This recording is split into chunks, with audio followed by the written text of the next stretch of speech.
देश के इतिहास में यह पहली बार हुआ कि जंग होते होते ही रुक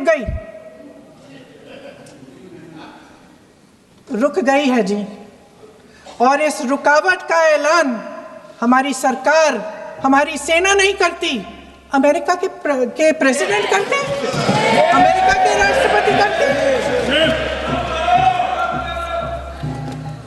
ये हमारे प्रधानमंत्री महोदय की गैर जिम्मेदारी का सबसे बड़ा प्रतीक है। आज गृह मंत्री जी ने इस बात पर उल्लेख किया। उन्होंने कहा, उनके शब्दों में उन्होंने कहा कि पाकिस्तान के पास शरण में आने के बजाय कोई चारा ही नहीं था। आपने शरण दिया क्यों? वो आते हैं आपके देश के अंदर, लोगों को मार डालते हैं और आप उनको शरण दे रहे हैं। क्यों दिया शरण? इसका जवाब क्यों नहीं दिया है एक भी भाषण में? जैसे ये बात उठी, शरण की बात की, हमारे गृह मंत्री जी ने इतिहास में चले गए। नेहरू ने क्या किया, इंदिरा गांधी ने क्या किया, यहां तक कि मेरी मां के आंसुओं तक चले गए। लेकिन इस सवाल का जवाब नहीं दिया कि ये सीज फायर हुआ क्यों, ये जंग रुका क्यों, और तब क्यों रुका जब दुश्मन के पास कोई चारा नहीं था हमारे श्रेय में आने के बजाय। क्यों रुका ये जंग? इसका जवाब नहीं दिया। धन्यवाद। आप देंगे?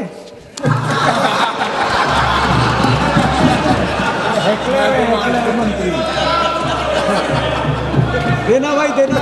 आपको टाइम मिलेगा तो, टाइम नहीं मिलेगा आपको शायद। वैसे महोदय, मेरी माँ की आंसू की बात किए, मैं इसका जवाब देना चाहती हूँ। मेरी माँ के आंसू तब गिरे जब उनके पति को आतंकवादियों ने शहीद किया, जब वे मात्र 44 साल की थी। और आज अगर मैं इस सदन में खड़ी हूँ और उन 26 लोगों की बात कर रही हूँ, मैं इसलिए कर रही हूँ क्योंकि मैं उनका दर्द जानती हूँ, महसूस करती हूँ।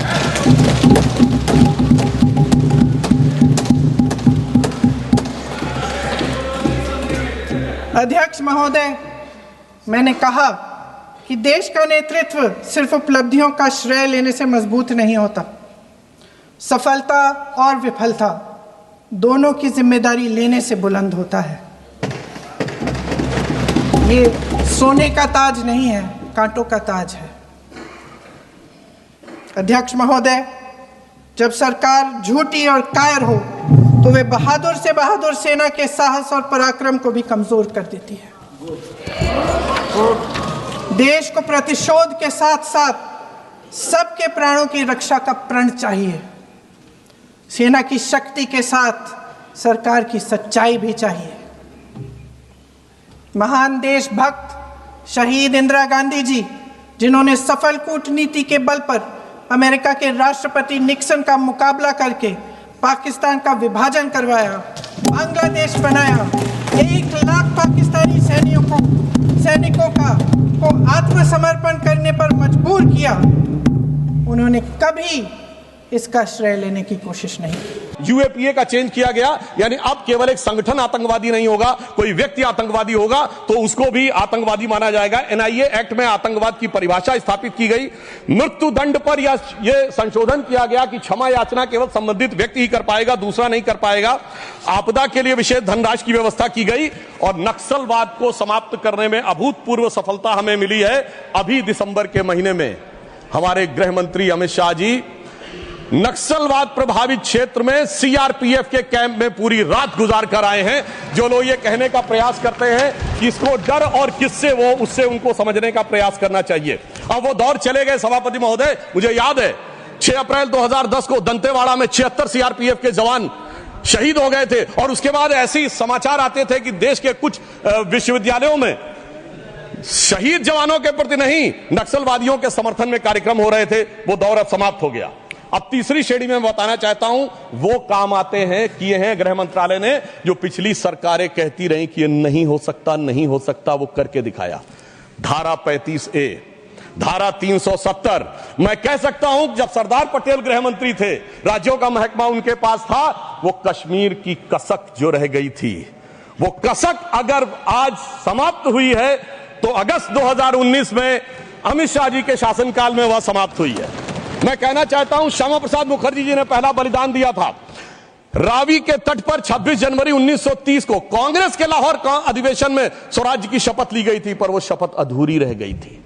तो सरदार पटेल के दिल में कसक थी, श्यामा प्रसाद मुखर्जी जी का बलिदान था, और अटल जी के दिल में वेदना थी। उन्होंने कहा था 15 अगस्त का दिन कहता आजादी अभी अधूरी है, सपने सच होने बाकी हैं, रावी की शपथ न पूरी है।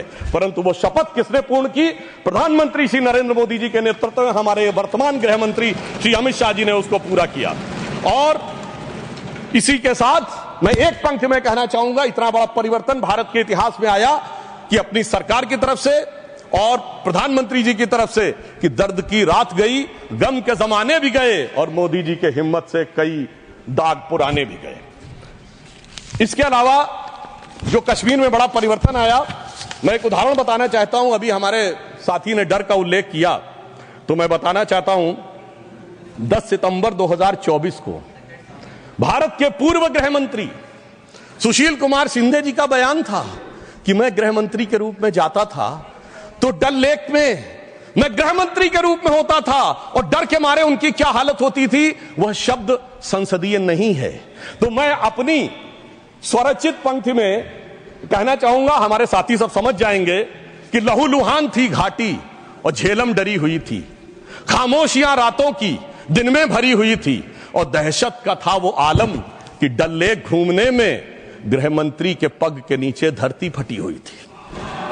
और आप समझिए आज हमारी स्थिति यह है कि हमारे गृह मंत्री वो हैं जिनको देखकर आतंकवादियों की छाती फटने लगती है, और आतंकवाद के समर्थन करने वालों के छाती में दर्द होने लगता है। सभापति जी, मैं कहना चाहता हूं, उनकी सरकार और हमारी सरकार में अंतर था जो भारत की परंपरा में है। उन्होंने बहुत दिन नाग पंचमी की, नागों को दूध पिलाया, हमने जन्मेजय का नाग यज्ञ करके दिखाया जिसमें सारे नाग आकर समाहित हो गए। तो मैं एक पंक्ति में कहना चाहूंगा, कश्मीर घाटी को लहूलुहान करने वालों सुनो, एक भी शहीद हुआ जवान नहीं भूले हैं, और दूध भी पिलाते हैं परंपरा हमारी मित्र, किंतु नाग यज्ञ का विधान नहीं भूले। और मैं ये कहना चाहता हूं, दूसरा उदाहरण, एक सिर्फ दूसरा उदाहरण, हमारे कांग्रेस के युवा नेता जिन्होंने तथाकथित भारत यात्रा निकाली, उसी कश्मीर कहते हैं कि हालात नहीं बदले। इस पूरे देश ने वो दृश्य देखा जब भैया और बहन दोनों सुरक्षित वातावरण में मधुर मनोभावों के साथ बर्फ के गोले के साथ खेलते नजर आ रहे थे, और ये वही कश्मीर था जहां उनके गृह मंत्री के पैर के नीचे धरती फटी जा रही थी। इतना बड़ा बदलाव भी दिखाई नहीं पड़ता। मैं पूछना चाहता हूं मेरे भाई कि अगर आप ये कहना चाहते हैं वही कश्मीर था जहां ऐसा इसके झंडे दिखाई पड़ते थे, जहां पाकिस्तान जिंदाबाद के नारे दिखाई पड़ते थे, वहां पर अगर आरजी और पीजी दोनों एक साथ सुरक्षित थे, एसजी भी खुश रही होंगी, मुझे लगता है जीजा जी को भी खुशी का एहसास होना चाहिए।